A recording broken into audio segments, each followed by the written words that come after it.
As Riley mentioned, countless buildings were damaged and in some cases destroyed during those riots that followed peaceful protests following the death of George Floyd. News 2's Antonio Stinson was able to sit down with a few people who participated in that earlier protest on Saturday to learn more about their message and what it was like to be in that protest.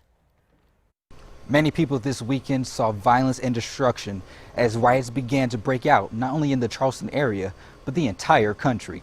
However, there are people who were at the peaceful protest earlier that same day that want people to remember what this is all about.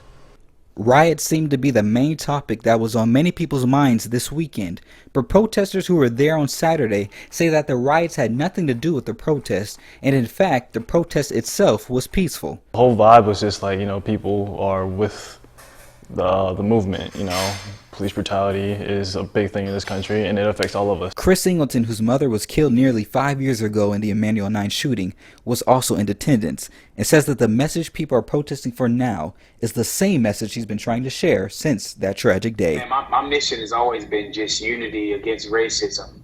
I think that's something that's prevalent right now. It was prevalent 5 years ago.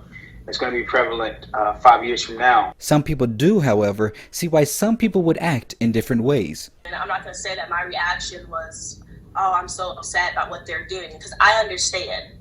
We are tired, people are frustrated, and people, they express their anger and their frustration in different ways. With curfew set across the Low Country, a protester shared a last piece of advice for everyone. Take the time to try and understand different points of view. Talk to your friends of other races. Talk to people who have family members in the police force. Talk to anybody. Try to get a different perspective. Alvin, Kayla, and Chris believe that it's love, not hate, that will potentially lead to some change. Reporting from Goose Creek, Antonio Stinson, Count on 2.